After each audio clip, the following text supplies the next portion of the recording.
Alright, let's learn how to color grade, at least from my perspective of things.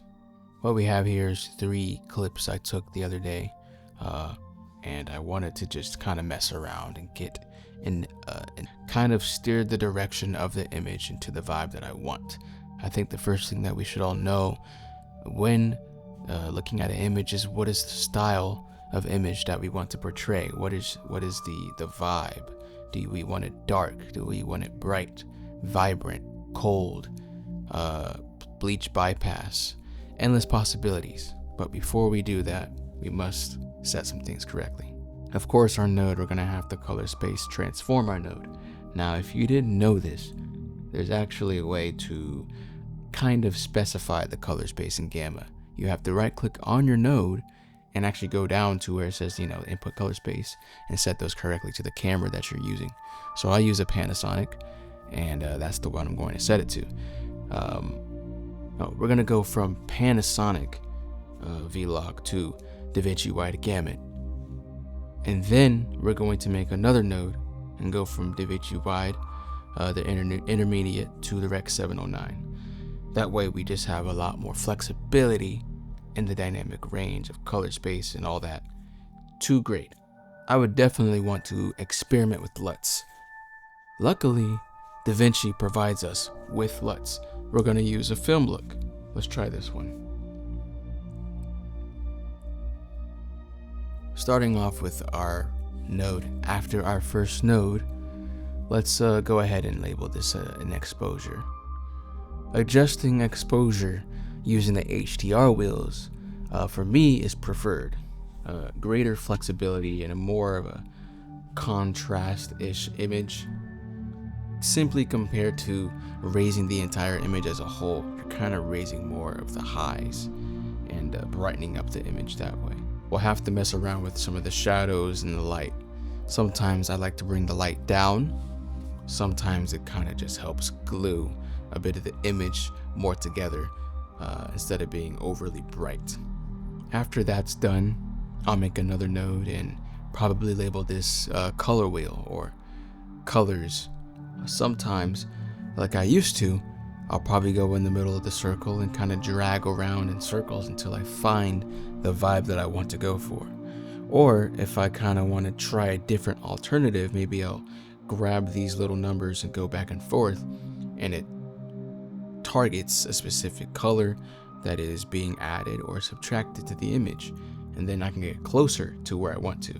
And out of that, I can counteract that with going to another one like a gain or gamma or lift and kind of messing around with those parameters to see where the image falls.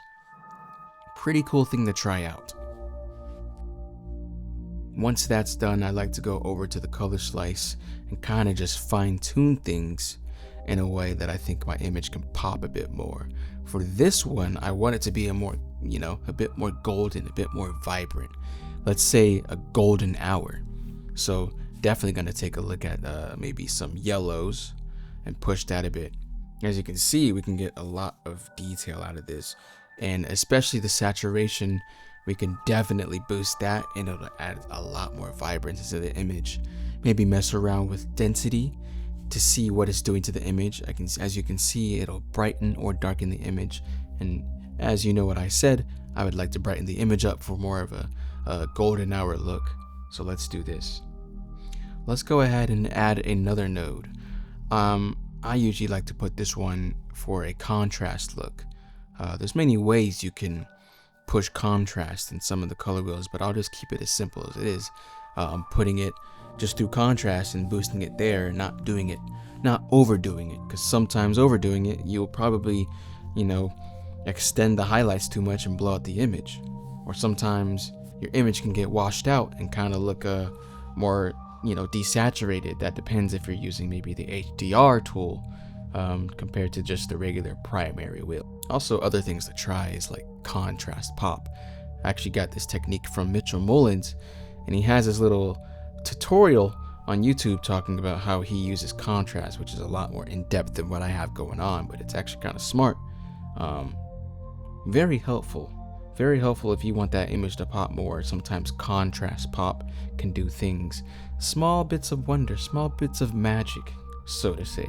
After that, it's all a matter of taste. You can add an extra note and some fine-tuned details.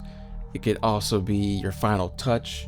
It could also be maybe film grain, wherever you want to take it. Sometimes I'll probably put film grain on it, and or maybe film look creator, and just kind of dial in that filmic look to it. Also, experiment with split toning. You might be able to get lucky and create more of a filmic look instead of what's already displayed on your screen. Now, steps like these, a simple grading workflow really goes a long way, and you can take that and add on to it. I just thought I'd give a very simple rundown of how I do it. I can't say that this is the perfect way to do it. This is just one of many ways to do it. So this is a great start. Sometimes it really is all about getting that cinematic look, because there's cinematic image, cinematic look, maybe filmic. I think cinematic could be subjective to whatever you think is cinematic and what looks good to your eye. The goal of color grading is to enhance the visual narrative and create a desired aesthetic. And you can really build upon learning techniques. As suggested, go and check out Mitchell Mullen color grading. He literally has an hour-long tutorial. I think that's from what I saw, and he goes in grave detail of how he does it, and that's what I'm using as my grade right now. So take that information with you as you go, and apply it to your creation, your workflow, and adapt it in a practical and simplified manner.